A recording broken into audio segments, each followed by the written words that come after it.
காலை வணக்கம் வழக்கறிஞர் நண்பர்களே. சித்திரை புத்தாண்டு இனிய வாழ்த்துக்கள்.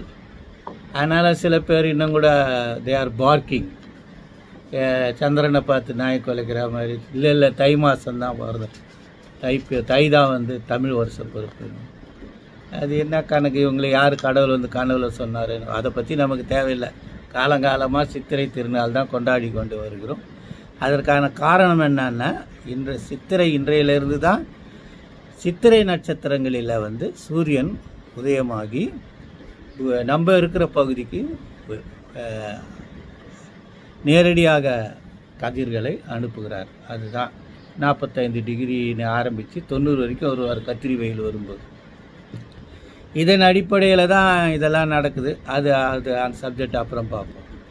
அடிக்கடி இந்த நண்பர்கள், வழக்கறிஞர்கள் நண்பர்கள் எனக்கு ரொம்ப தொந்தரவு கொடுக்குறாங்க. என்ன சொல்கிறாங்கன்னா, இந்த MACTOPயில் எப்படி கால்குலேஷன் போடுறது, சிவில் சூட்டில் நஷ்டம் ஏற்பட்டுச்சுன்னா யாரோ இறந்துடுறாங்க, தனியார் அதில் அவர்களுக்கு நஷ்டம் எப்படி போடுறது, அப்புறம் ஒர்க்ஸ்மேன் காம்பன்சேஷன், இதெல்லாமே கால்குலேஷன் பண்ணுறதுக்கு தனித்தனியாக அதுக்கான தலைப்புகள் இருக்குது. அந்த தலைப்புகளின் அடிப்படையில் தான் இதெல்லாம் போடணும்னு நிறைய வழக்குகளில் சொல்லிகிட்டு இருக்காங்க. அதெல்லாம் பாருங்கள். ஒர்க்ஸ்மேன் காம்பன்சேஷன் ஆக்டில் ஷெடியூல் வேறு போட்டிருக்கோம். இறந்து போன ஒரு நிலைமை, உறுப்புகள் நிலையற்றதாக partial disablement, permanent partial disablement, partial permanent டிசேபிள்மெண்ட்லாம் இருக்குது. இது அடிப்படையில் தான் pain and suffering, medical expenses, attendance, nurse, இப்படி நிறைய டாபிக் ப்ராக்டிக்கலாக போட்டு வாங்கக்கூடியது. இதெல்லாம் நீங்கள் தான் கால்குலேஷன் பண்ணணும். அது நீங்கள் பண்ணுறீங்களோ பண்ண மாட்டீங்களா, அது என்னால் உங்களுக்கு கைடு தான் பண்ண முடியும். கால்குலேஷன் பண்ணுற அளவுக்கு எனக்கு அந்த அளவுக்கு மைண்டு கிடையாது. நீங்கள் தான் கால்குலேட் பண்ணணும் டைப்புக்கு. அதுக்கு மேத்தமெட்டிக்கல் கால்குலேஷன் பண்ணணும். அதுதான் அந்த தொந்தரவு இனிமேல் கொடுக்க வேணாம். இந்த தீர்ப்பு இப்போ நான் அவங்க கூட பகிர்ந்துக்க போகிற தீர்ப்பு அதை விட ஒரு படி முக்கியமான தீர்ப்பு. அது இந்த தீர்ப்பில் அந்த டாபிக்ஸை பற்றி டிஸ்கஸ் பண்ணியிருக்காங்க. இதில் என்ன கேட்டிங்கன்னா, இது AAR 2025 supreme court 808, AAR 2025 supreme court 808. இது S Vishnu Ganga and others versus oriental insurance company. அப்படி இந்த கேஸில் என்னன்னு கேட்டிங்கன்னா, இந்த விஷ்ணு கங்கா அண்ட் அதர்ஸ்னால் 4 பெண்கள், இளம் பெண்கள், 24 வயசு, அப்புறம் 22 வயசு, 18 வயசு, அப்புறம் 18 வயசு, 4 இளம் பெண்களுடைய அப்பா அம்மா டெம்போவில் ட்ராவல் பண்ணும்போது தமிழ்நாடு டிரான்ஸ்போர்ட் பஸ் இடிச்சிடுது. அதை இவங்க நஷ்ட ஈடு கேட்குறாங்க. MACTOP போடுறாங்க ட்ரிபியூனலில் இவங்க கிளைம் பண்ணது என்னன்றதை முதல்ல பார்த்துங்க. என்னென்ன கிளைம் பண்ணியிருக்காங்க, எந்தெந்த டாப்பிக்கில் கிளைம் பண்ணியிருக்காங்கன்னு பாருங்கள். ட்ரிபியூனலில் 4 பெண்களும் கிளைம் பண்ணியிருக்காங்க. அப்பாவோட வயசு 57, அம்மாவோட வயசு 50. இந்த வயசை வச்சு தான் மல்டிப்ளேயர் வரும். அது ஃபாதருக்கு 9, ஃபாதருக்கு 8, 2 வகையான மல்டிப்ளேயர் போட்டிருக்காங்க. இது ட்ரிபியூனலில். ஆனால் ஹைகோர்ட்டில் மதருக்கு 13%, மதருக்கு 12%, 2 கேட்டகரியாக அதை போட்டிருக்காங்க. அந்த மல்டிப்ளேயர், அது 2 கேட்டகரி மல்டிப்ளேயர் போல. இன்கம் ட்ரிபியூனல் கணக்கு பிரகாரம் அப்பாவுக்கு 60 லட்சம், 60,000 மாதம், அம்மாவுக்கு 60,000 மாதம். இதில் ஹைகோர்ட் என்ன சொல்லுது, இல்லை 30,000 தான் மாதம், அம்மாவுக்கு 12,500 தான் அப்படின்னு வேரியேட் பண்ணுது. ஃபியூச்சர் ப்ராஸ்பெக்ட்ஸ் எதிர்காலத்தில் ஏற்படும் வருமானம். அப்பாவுக்கு 9,000, அம்மாவுக்கு 18,000 சொல்லி ட்ரிபியூனல் சொல்லுது. ஹைகோர்ட் என்ன சொல்லுது, அம்மாவுக்கு 3,000, அப்பாவுக்கு 3,000, அம்மாவுக்கு 3,125 ரூபாவாம். அதுக்கப்புறம் லாஸ் ஆஃப் இன்கம், இதுதான் ரொம்ப முக்கியமானது. லாஸ் ஆஃப் இன்கம் அப்பாவுக்கு 55,89,000, 55,89,000, அம்மாவுக்கு 91,26,000. இந்த லாஸ் ஆஃப் இன்கம் ஹைகோர்ட் என்ன சொல்லுதுன்னா, 24,33,600 ரூபாய் தான் அப்பாவுக்கும், அம்மாவுக்கு 16,87,680 தான் அப்படின்னு. அப்புறம் loss of love and affection, அதுக்கு 2 லட்சம், இதுக்கு 2 லட்சம், அம்மாவுக்கு 2 லட்சம், அப்பாவுக்கு 2 லட்சம். Conventional head and transportation cremation charges, அதுக்கு அப்பாவுக்கு 35,000, அம்மாவுக்கு 35,000 போட்டிருக்காங்க.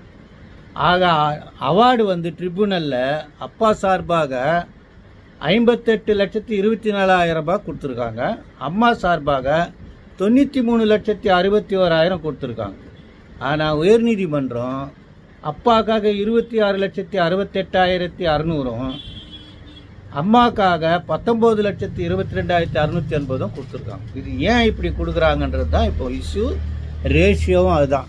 என்ன சொல்கிறாரு, இந்த ட்ரிபுனலில் நல்ல உத்தரவு போட்டிருக்காங்க. ஹைகோர்ட்டில் இருக்கிற ஜட்ஜி நம்ம மதுரை ஹைகோர்ட் டிவிஷன் பெஞ்சு தான். இவங்க 2 பேருக்கும் ஒரு இறந்து போனவங்க 2 பேரும் ஸ்ரீ கங்கா மில்ஸ் என்ற மில்லு நடத்திட்டு இருக்காங்க. அந்த மில்லில் வந்து அவங்களுடைய அந்த இன்கம் டேக்ஸ் பில்லெல்லாம் 2008லேருந்து 2012 வரைக்கும் ப்ரொடியூஸ் பண்ணியிருக்காங்க.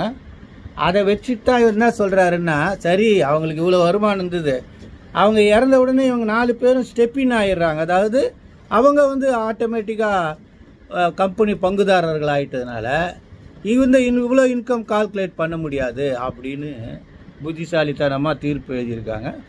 அந்த புத்திசாலித்தனத்துக்கு மேலே வந்து உச்சநீதிமன்றம் என்ன சொல்லுதுன்னா, இது நீங்கள் சொல்கிறது எப்படி ஏற்றுக்க முடியும்? அந்த குழந்தைங்களுக்கு 24 வயசு, 22 வயசு, 18 வயசு தான் ஆகுது. இதுங்க உள்ளே போய் பார்ட்னர் ஆன உடனே எப்படி சம்பாதிக்க முடியும்? எக்ஸ்பீரியன்ஸ் வேணும், அனுபவம் வேணும், வயது வேணும், வயது முதிர்ச்சி வேணும். அதனால் இதெல்லாம் உயர்நீதிமன்றம் சொல்கிறது, இந்த தீர்ப்பு வந்து மனசாட்சிக்கு விரோதமான தீர்ப்புன்னு சொல்லி அந்த தீர்ப்பை ரத்து பண்ணிவிட்டு ட்ரிபுனல் கொடுத்த அவார்டு தான் கரெக்டுன்னு சொல்லிட்டு மொத்தம் அப்பா சார்பாக 58,24,000, அம்மா சார்பாக 93,61,000 கொடுக்க சொல்லி உத்தரவு போட்டிருக்காங்க. இப்படிப்பட்ட அருமையான தீர்ப்பு கொடுத்துருக்கிற அந்த நீதிபதிகளுக்கு தலை வணங்குறோம். அந்த நீதிபதி யாருன்னு கேட்டிங்கன்னா, சுதானுஷா தூலியா அண்டு அஸ்வினுதீன் அமனுல்லா. இது தீர்ப்பு இருந்து அஸ்வினுதீன் அமனுல்லா தான். ஏன்னா அவங்களுக்கு தான் தெரியும் நம்ம கஷ்டம். 1000 தான் இருந்தால் கூட இந்தியன் வரலாற்றிலேயே அப்போ வந்து இந்த போஸ்ட் ஆஃபீஸில் வேலை செய்கிறவங்களுக்கு லீவே கிடையாது, சண்டே கூட லீவு கிடையாது.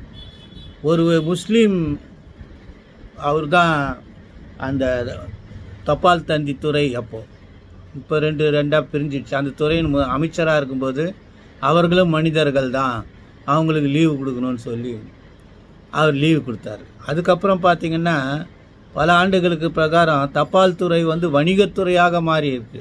கொஞ்சம் வணிகத்துறை தான், பிறகு அப்புறம் தபால் துறை வணிகத்துறையாக மாறினதுனால போனஸ் கொடுக்க சொல்லி அவங்க கேட்கும்போது சௌத்ரி சரண் சிங் பிரதமராக இருக்கும்போது ஒரு முஸ்லீம் சகோதரர் தான் அமைச்சராக இருந்தார் இந்த துறைக்கு, இந்த தபால் தந்தி துறைக்கு. அவர் தான் முதல்ல 8.5% தபால் துறை அவர்களுக்கும் ஊழியர்களுக்கு போனஸ் கொடுத்தாங்க.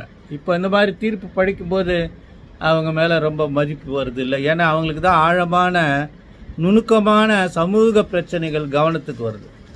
எப்படி கண்டுபிடிச்சாங்க பாரு, எப்படியா நீ குழந்தை அவர் வந்து மேனேஜர் என்னாங்கன்னா அள்ளி அப்படியே மிஷினாக பணம் கொட்டுது, அது மில்லை கம்பெனி தயாரிக்கணும், அதெல்லாம் பார்க்கணும் இல்லை, அதெல்லாம் எப்படி அவங்க பந்தவுடனே பார்த்துட முடியுமா அப்படின்னு சொல்லிட்டு ட்ரிபுனல் கொடுத்த உத்தரவு தான் செல்லுபடி. இந்த அளவுக்கு நீங்கள் போன இதுலேருந்து நிறைய விஷயங்கள் இருக்குது.